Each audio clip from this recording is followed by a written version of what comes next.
3 days later, na ako sa balay, cancel ang exam. Kami ang una, 9 days later, mag-take og exam. So, we are going to not procrastinate on this because we are given the time to study. So, the gynecologic benign tumors is divided into 3 things, and it's highlighted here in the blue. So, muna siyang ovarian cyst, leiomyomas, and endometriosis. So, we have what we thought na when we have myomas, it's kind of dangerous to have, but it's actually a benign tumor as well as endometriosis. So, when we say cyst, cyst, that's inflammation. So that's what we can differentiate endometriosis with endometritis, okay? So starting off with the etiology of most of these gynecologic benign tumors, it's unknown. So ovarian cyst, kay simple enlargement of the corpus luteal and follicular cyst. Sa leiomyomas is abnormal growth of the smooth muscle in the uterine wall.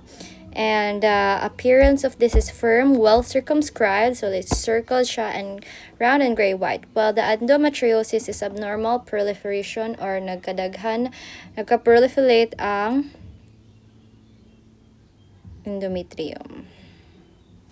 So we will continue with this. So cyst versus tumor. Sa cyst, it is actually fluid filled, so sulod siya, while ang tumor is a bump siya nga, but solid siya nga tissue. And tumor is a solid tissue with irregular and may grow rapidly and has pain. So basta cyst ka, usually kuan na siya benign, but ang tumor could be cancerous, maybe malignant. So muna siya enlargement of the corpus luteum and follicular cells. It develops from the endoepithelium.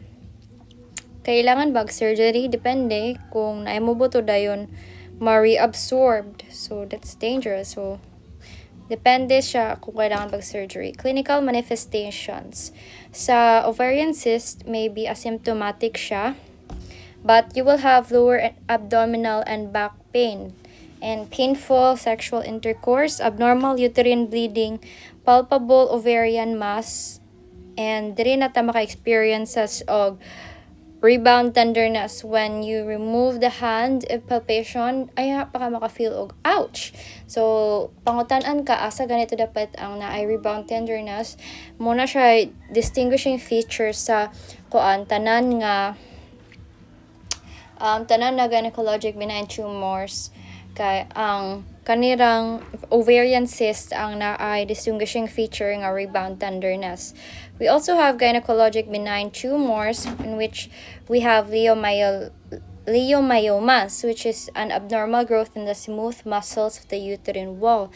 So unsa may complication ani niya, muna yang unsa distinguishing feature niya and what is the complication. So ang complication niya, I guess, what does it cause you to have? Pelvic pain, constipation, urinary retention, dysmenorrhea or menorrhagia. So muna ang I think is a complication with that is that na siya maka-experience kag dyspnea and menorrhagia or increased na bleeding, palpable and enlarged imong uterus. Normal nga daghan og myomas kay mo wala ara siya when it comes to when it comes na when it comes na magmenopausal ka, so wala ng estrogen, wala na makapag-grow sa myomas.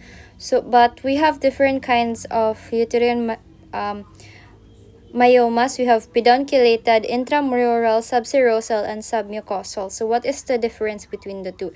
So pedunculated, I think muna siya ang naas-attached sa gawas.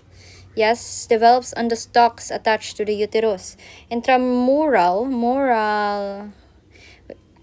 within the muscle siya, intramural within the muscle. Subserosal, develop on the outside of the uterus. and involves the serosal lining of the uterus. So wala siya nagbutang og stalks, pero same siya sa pedunculated fibroids nga na siya sa outside, and submucosal is under sa endometrial lining.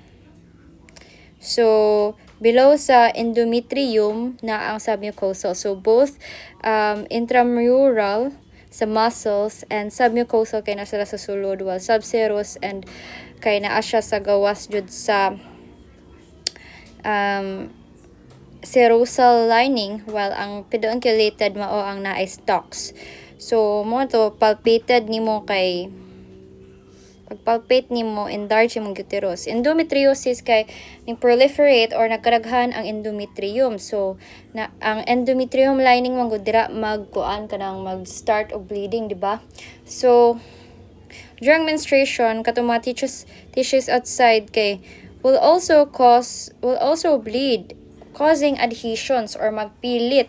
So munang would separate the fallopian tube from the ovary. Tungod sa endometriosis, unsa man nga kondisyon nga makakause sa fallopian tube and the ovaries to separate. That's endometriosis. Kaya nagpilit ang blood dito sa sulod and it causes infertility. Why does endometriosis cause infertility? Tungod kay ang fallopian tube kay natanggalan siya og ovaries kay tungod sa blood nga nagpilit kay di naman siya maka-receive og egg cell. Okay. So endometriosis kay nakakause siya dysmenorrhea, abnormal uterine bleeding, infertility, tender palpable masses. So laboratory and diagnostic finding maka-feel tag endometrial biopsy. So we will do endometrial biopsy and hysteroscopy, which is the inspection of the uterine cavity by endoscopy. So hysteroscopy, his is the uterus. So that's how we diagnose that na kay endometriosis. So abnormal uterine bleeding, meaning lagi daghan lagi kay siya blood. So how do we manage the gynecologic benign tumors? We administer prescribed meds, and that is in the presence of androgen to counteract the functions of estrogen. So kung managhan ang atong estrogen, we can counteract it by providing androgens, which is for the male from the male hormone, and maka-decrease ang estrogen because of that. So dira na tama ka, what is androgenic steroids for? The management for the increase of estrogen. So hormonal contraceptives, pain relievers. So prepare for surgery. So naay uban cases but it really requires you to have surgery in which the uterus is really cut off. So we can also have blood transfusion, for which we will for severe bleeding. Excessive na kayo ang bleeding, guys. So we will for emotional support as well. Severe bleeding panglitan endometriosis kay menorrhagia man. Mag-gift tag blood transfusion ana. So ang ako gians kay sa bilateral breast tenderness before menstruation, fibroadenoma, which I don't know what that is kay wala man na siya sa there is a PPT, but I don't know what the question is. Pero fibroadenoma ang so bilateral na breast tenderness daw before mens. What is fibroadenoma di ay? Ito sa dong i-search. Okay, all of the choices is something na bitaw kanang common. Fibroadenomas can cause drastic asymmetrical growth of the breast. A common non-cancerous breast tumor appearing as a smooth, firm, highly movable lump, often described as breast mass. Most common in women 15 to 35, they are linked to estrogen, typically size 1 to 3 centimeters and often shrink after menopause. So, daglaylay ang tutoy but it's unilateral. They do not increase breast cancer risk. Okay, fibroadenoma, solid breast lump. The breast lump is not cancer, happens between age. So why does this happen?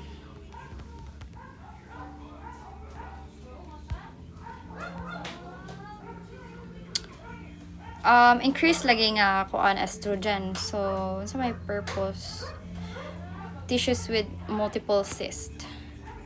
So, breast tissues with multiple cysts, fluid ang sulod, tumor is solid and intact. So, non-neoplastic is non-malignant tissue changes within the breast that produce the lump. Between 30 and 50 ang fibrocystic breast changes. It's non-proliferative, kaya again, non-cancerous man siya. But then, the etiology is unknown. Palpable cyst, dull, heavy, and sense of fullness, nipple discharge, clear or bloody fluid that leaks out of the nipple. So when that happens, the eye dili kayo ta makuyuan because it's just palpable cyst man siya, fibrocystic breast changes. So breast tissue with multiple cysts. Laboratory tests. So how we are going to diagnose that it is really fibrocystic breast changes, cyst. So, fine needle aspiration biopsy. Katong pinakagamay na needle, itusok, but then mo mag-aspirate of certain amount and then i-biopsy. So, needle biopsy, a needle is used and tissue and sample fluid and tissue from a lump to be studied. Management. So, we administer prescribed meds such as contraceptives, diuretics para ma-reduce ang breast swelling. So, mag-give detag diuretics ana. Diuretics is to have the water that is stuck released to the body. So, maka-relieve siya og swelling, in which case kay ang breast mo ay nag-swell. So, we can also administer pain relievers such as bromocriptine. If there is nipple discharge kay makastop siya.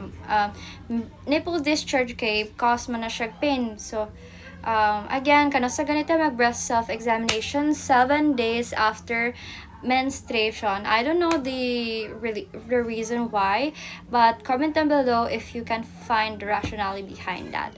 So, provide client and family teaching, wear a supportive bra day and night, reduce salt and caffeine kasi again, nag-diuretic stop pero mo increase gihapon ng swelling ana if sige kag kaon og salty foods and caffeine to decrease breast swelling nga. So, routine mammograms and breast self-examinations are really important. So, wala kayo kay sakit ka makasa na. So, promote coping. Breast cancer is a known cause, but it's more because it's the risk of you having such condition is because of family histories, early menarche. So, when is the normal na time frame for girls to have menstruation? When can we consider that it is early? Late menopause, nulliparous, or first child after age 34. So that's why it is really important that within the perfect age to have a baby is usually mga 26 to below 30. Kay if we have a child after 30 years old, then it could increase your risk of developing breast cancer. So I don't know the reason behind that. We cannot just be accepting information and not knowing the reason behind that, right? So you could also comment down below if you know the reason why that increases the chances of having breast cancer if you have if you are nulliparous after and have your first child at age 34. So hormonal contraceptives and also high fat diet. That's why it is a normal response for me, especially if makakita ko fatty foods, kaya like I abstain from that actually, because do you know that it increases the risk of breast cancer? So what other things, what other diseases are you becoming at risk of when you eat a lot of fatty foods? So, clinical manifestation, non-tender ang lump, usually in upper outer quadrants. So, muna na yung gingon nato nga maging afraid da when we have non-tender lump, because mas better pang tender ang imuhang lump. Usually in the upper outer quadrants, so doon siya sa ato ang axillary area. So, when we have muna siyang early manifestations of breast cancer, non-tender lump. And when it moves in the later parts, late na siya na manifestation, we will have axillary lymphadenopathy, which means is an enlargement of the lymph nodes in the axillary area, lymphadenopathy. So, adenopathy, increase. Increase mo dako ang hepatomegaly man to. And cardiomegaly. So, I thought nga muna, megaly. But, nga nang pathy man siya diri. So, muna siya ang mga lump, that could make you be suspicious that you might have a breast cancer. So, fixed nodular breast mass. So, fixed ang mass, dili ba siya malihok-lihok. So, dapat malihok-lihok siya. Kung humok and movable during examination, meaning it's benign, so it's okay. Kung benign ba, dili na ta magkuan kayo, mabalaka, or should we be on strict notice, because it could probably lead to malignancy. So that's another comment down below. Question kay benign siya, so what kung benign siya? Hadok ba ko ani? Mulid ba ni siya to cancer? So that's my question. It is already fixed, so nitapot na siya. So, maadto na dayon siya sa lungs, okay? So, that's why breast cancer is one of the cancers na very risky to have, because it is close to your vital organs such as the heart and the lungs, which when it metastasizes, it can really affect those areas.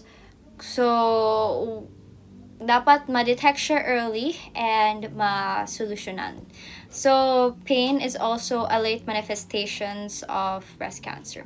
So, management is dili tanan chemo mga upaw dayon. So, kung consistent ka sa chemotherapy sessions, maginahinay pa na siya ang kwan. So that's the side effects of chemotherapy actually, because it kills dividing cells. So we also have dividing cells dividing cells that are healthy or normal ba. So muna siya yang i-appeal og kill. So radiation therapy is very specific. Radical mastectomy kay tanan na jud ko ang appeal sa ugat. Appeal ang ugat, lymph nodes, kuhaon jud tanan. So, wala na kay lymph nodes sa imuhang dead na area. So, sometimes na kay lymph nodes kay matunang massage, because it's really great for circulation daw, i-massage ang lymph nodes.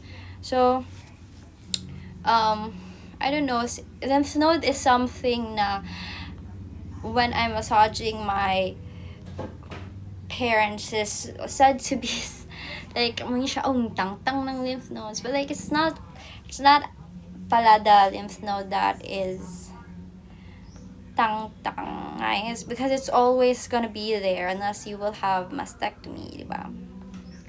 So ayun guys. Cervical cancer, distinguishing features of cervical cancer is atong atony. we move on to the different kinds of cancer for females. We have cervical cancer. Usa distinguishing feature niya ato ni gians kay nodule. Ngano man, unsa ni pasabot sa nodule ni ay? And nganong ato ni ang gi-answer nimo?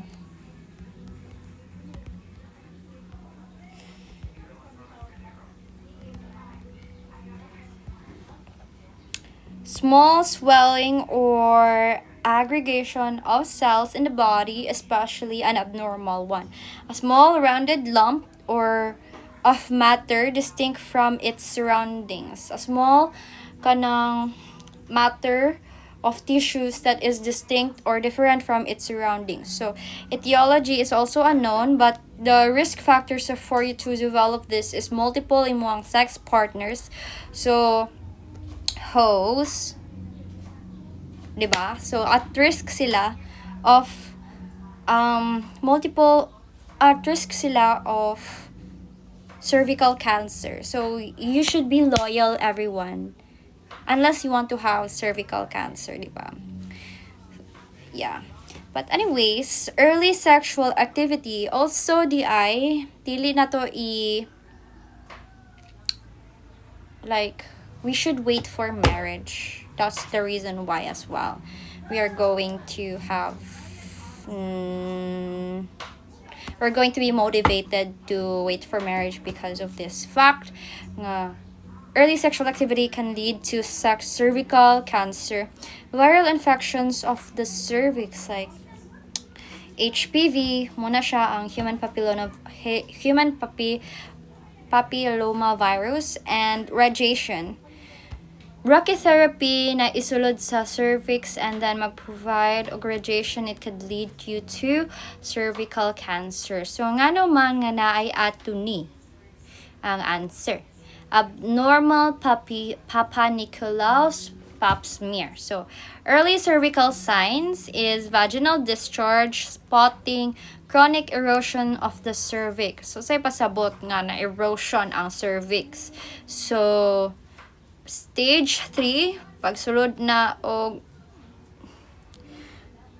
nagmetastasize sa early organs. So mo ba na pasabot sa chronic erosion? Or chronic erosion is like a visualization of na erosion, like na bungkag na imong cervix, but dira na ba nagsugod na jud og metastasize to nearby organs. So the late signs is pain in back and legs. So, kaya pa ka maka-feel og pain in the back kung late na ang imong cervical cancer. So, how do we diagnose cervical cancer? It is only through pap smear. So, vaginal discharge, spotting, and chronic erosion. So, man tong nodule nga imong gi-answer. Treat and di man siya nodule ang kuan, cervix. That's weird.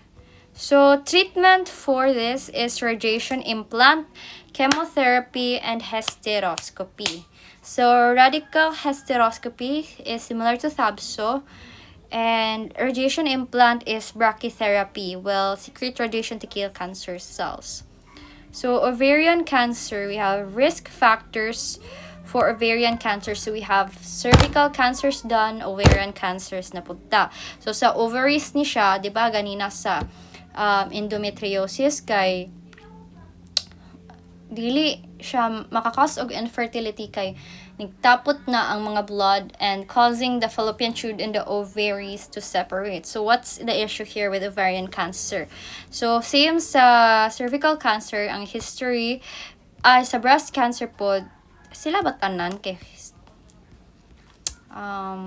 no, ang breast cancer po to ang kwan. So diethyl stilbestrol exposure in utero.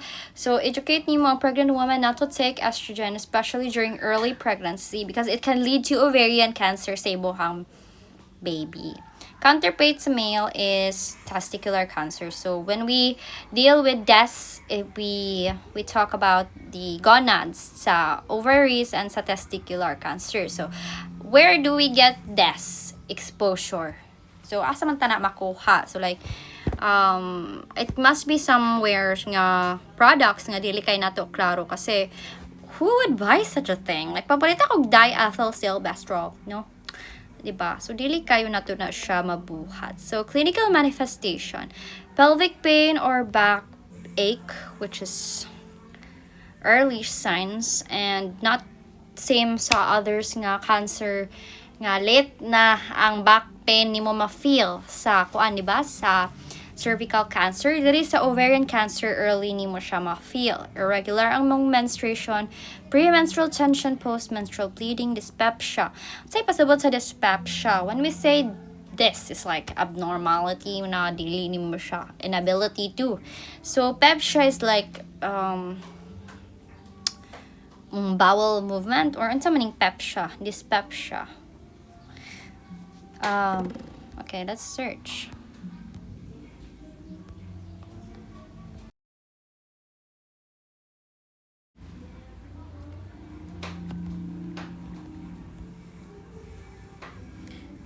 Common indigestion or mo ni akong gipangita na term nasa akong back of the mind.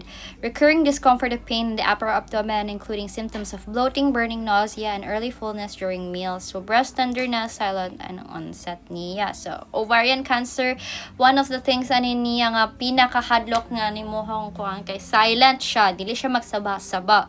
So munang wala kayo kay kuan ba kanang ma-hint bitaw nga hala ba sinaapoy kuan. You know, kay it could be breast tenderness, but other things. Yung mga kuan. So how do we diagnose it man jud? Clinical manifestations, treatment. Wala may kanang how do we diagnose it? How do we diagnose it man? Ang ovarian cancer. So treatment is radiation therapy, brachytherapy, chemotherapy, tabso. So, in the uterine cancer, tahi pa diay ni. So, we have 3 cancers sa female, cervical, ovarian, and the last one is uterine cancer. It's the risk factors niya is obesity and diabetes mellitus. So, when a person is obese or has type 1 or type 2 diabetes, at risk di ay ni siya for uterine cancer, pero lucky mo ni siya, so you're fine. But oh no, maka-cause siya og risk factors pa ni hypertension, nulliparity, wala kay anak. So munang at risk pud ang mga walay anak na uterine cancer pud ilahang kuan. So polycystic ovary disease muna siya ang PCOS, I guess, and history of uterine polyps, so naay mga polyps. And history of infertility. So when we say history of polyps, is it the that mga tumors ay myomas? Are polyps and myomas the same? Comment down below. So irregular vaginal bleeding, postmenopausal bleeding. So irregular imong vaginal bleeding, what do we call this? Metorrhagia ba? Postmenopausal bleeding. So nagmenopause na ka pero gidugo kag balik, you can be expecting that you have endometrial cancer. Abnormal pap smear. So how do we pap smear gyapon siya, guys. So how do we treat this? Chemotherapy, total hysterectomy, tangtangon tibuok uterus. We have types of hysterectomy: partial, total, and radical is tanan na jud ang kuan. So total is the ovaries uterus ra na part. Ang cervix and vagina is dili appeal. Pero sa total appeal na ang cervix o wala. And sa radical is appeal ang vagina, ang endometria, ang vagina, ang fallopian tube, and the ovaries is tangtang na jud. Which ang kailangan na diri sa kuan kay total raman sa endometrial cancer. Brachytherapy, external radiation therapy. So, I guess we'll move on na ta sa male reproductive infections.